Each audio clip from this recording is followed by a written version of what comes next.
So we're back pedaling. It's brightening up a little bit. It looks like the sun's trying to poke out.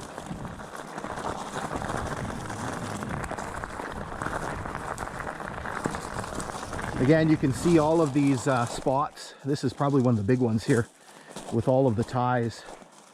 Like just a ridiculous amount of these. Like here, like take a look at this. Like in this section alone here, you have hundreds of these concrete ties dumped in here.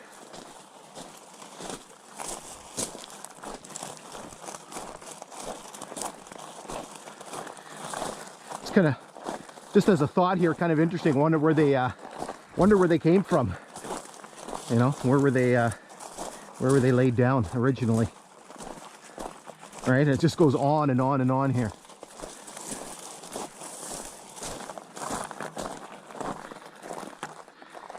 And we'll start pedaling here.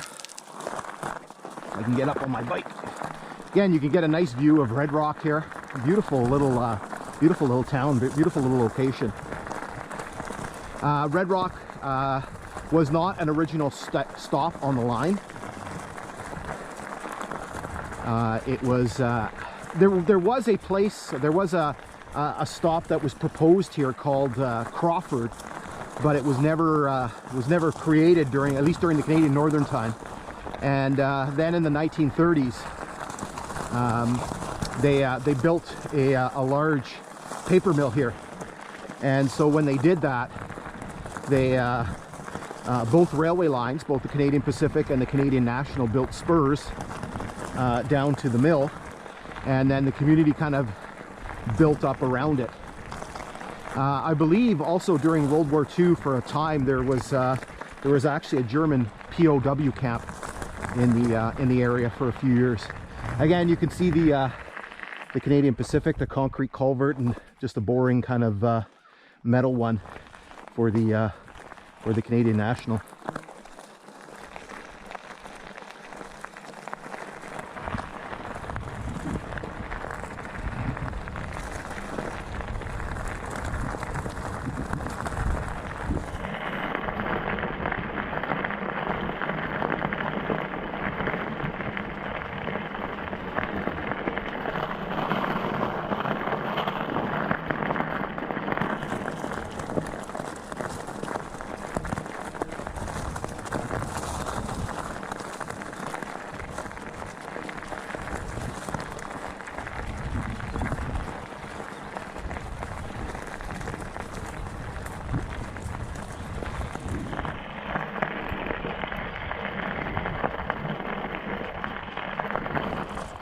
Okay, so one of the things that I wanted to take a little bit of a look at here, not sure what the heck this is. It's some sort of concrete platform right here.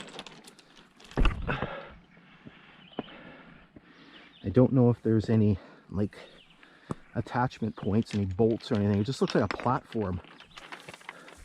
So I don't know what this was used for. As I mentioned earlier, the Kinghorn was not signaled. It was dark territory, but this concrete looks like it's been here for a while. So there were some signals in this area here, and I'm going to talk a little bit more about it shortly, because there was an interlock. So I just finished mentioning about the mill here at Red Rock.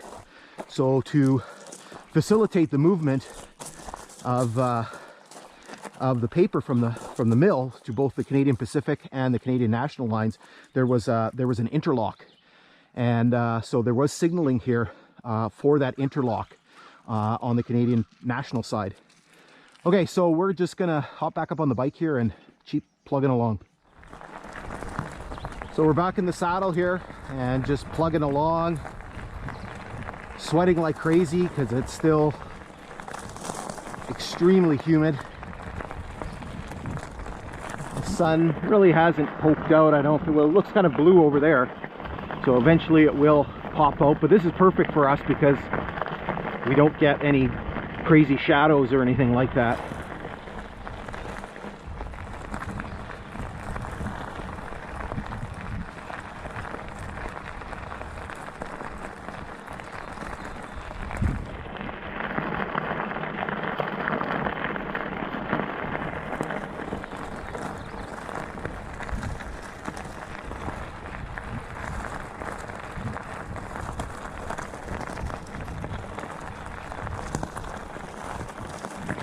Here you can see more of the concrete ties that have been dumped in.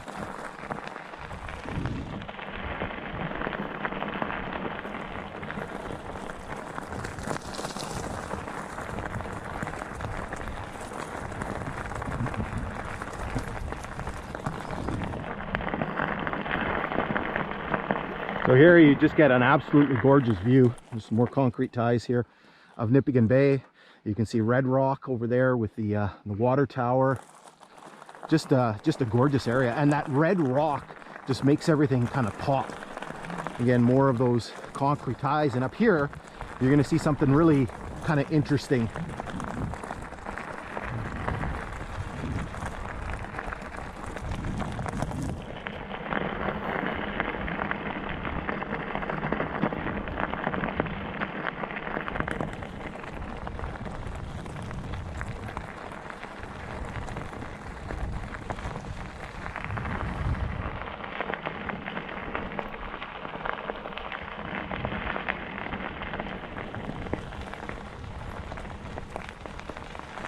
It's a beautiful little beach here.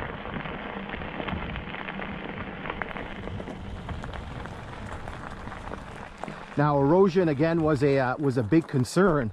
So I've never seen this in any other area.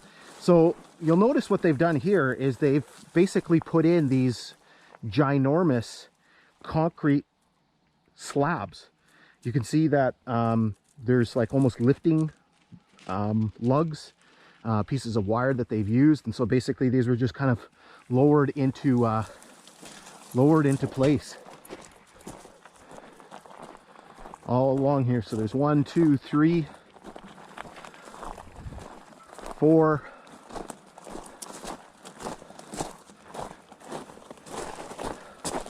5, 6 of these slabs. So kind of neat to see. And then on this side here, you can see there was some sort of signal here there's something here with the Canadian Pacific. You can see all these ties that are stacked here, and then there's this concrete slab right here. So I don't know if that was part of the signaling. So again, as I mentioned earlier, the Canadian National was not signaled. It was dark territory, but they had a signal here, a series of signals here, because there was an interlock as we get into Red Rock, and the signals were used for that interlock. Now, we didn't see any traces of that signal on this side, maybe other than this little platform here, but you're going to see some within the little yard itself here at Red Rock. And we're actually south of Red Rock, or west, I guess. There's actually the remains of some of the at least one of the signal towers. All right, so basically we're coming to the end of our exploration for today. Right up here is actually where we're going to stop. So this is right where everything starts to open up here at Red Rock. And the reason why we're stopping here is we've actually filmed this part before. We were actually here in April. So right when the snow left, we were here recording. And the reason why we did that is because you can see all of the grass and all the leaves and everything that have come out.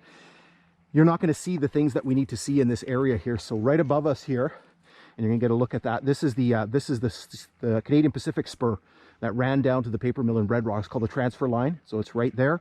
And this was basically the mainline Kinghorn right here. And then basically there were a series of lines here. There was no siding here, but basically a series of lines to store the cars full of paper coming out of the mill. And then along the side there was the spur belonging to Canadian National that ran down to the paper mill.